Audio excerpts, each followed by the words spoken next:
প্রথম ধাপে আমরা যেটা আশা করছি যে কটা কিছু ব্যাংককে আমরা একীভূত করব, সেটা হয়তো আগামী কয়েক মাসের মধ্যে আমরা কাজটা শুরু করে দেব। এটার সাথে সরকার পরিবর্তনের কোনো সম্পর্ক নয়, এটা একটা চলমান প্রক্রিয়া। যখন যেখানে হস্তক্ষেপ করার প্রয়োজন কেন্দ্রীয় ব্যাংক মনে করবে, কেন্দ্রীয় ব্যাংক সেটা করবে।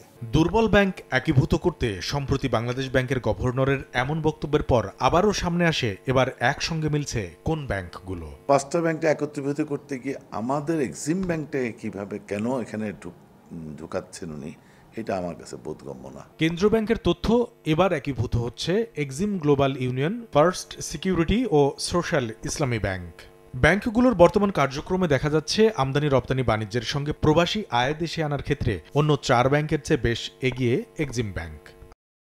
এক্সিম ব্যাংকের খেলাপি ঋণ যেখানে 28%, সেখানে এর দ্বিগুণের বেশি 58% সোশ্যাল ইসলামী ব্যাংকের। আর শতভাগ খেলাপি ঋণের দিকে হাঁটা ফার্স্ট সিকিউরিটি ইসলামী ব্যাংকের রয়েছে 93%, গ্লোবাল ইসলামী ব্যাংকের 94% ও ইউনিয়ন ব্যাংকের খেলাপি ঋণের পরিমাণ 96%। এমন চিত্র তুলে ধরে কোনোভাবেই একীভূত হতে চায় না এক্সিম ব্যাংক।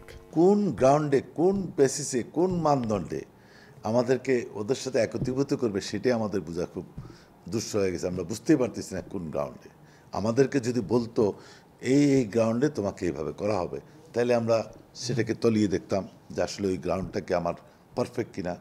যদি ভুল তাতে থাকতো আমরা ঠিক করতাম, যদি ভুল ঠিক করার পজিশন না, তাহলে আমরা মেনে নিতাম। কোনো ব্যাংকের একা চলার সামর্থ্য থাকলে তাকে যেমন একা চলতে দেওয়া উচিত, তেমনি ব্যাংকিং রেজুলেশন অর্ডিন্যান্স মেনে একীভূত হচ্ছে কিনা তা খতিয়ে দেখার পরামর্শ অর্থনীতিবিদদের। ব্যাংকিং রেজুলেশন অর্ডিন্যান্সের ধারা অনুযায়ী তো আপনাকে কাজগুলো করতে হবে। আপনাকে জানাতে হবে যে হ্যাঁ, আপনার রেজুলেশন প্ল্যানটা আমার কাছে গ্রহণযোগ্য হয়নি, সেই জন্য আমি বিকল্প যে পথগুলি আছে, অবসায়ন, মার্জার বা বিক্রি করে দেওয়া, অন্য কোনো প্রতিষ্ঠানকে স্ট্র্যাটেজিক ইনভেস্টরকে বা অথবা সাময়িকভাবে আপনাকে নিয়ে নেওয়া, জাতীয়করণ করার মতো সরকারিকরণ, সেই ধরনের পথে আমি যাচ্ছি। ওই সিদ্ধান্তটা আপনাকে জানাতে হবে। একীভূত ব্যাংকের গ্রাহকদের লেনদেনে যেমন কোনো সমস্যা হবে না, তেমনি কর্মীরা চাকরি হারাবে না বলেও জানিয়েছে বাংলাদেশ ব্যাংক।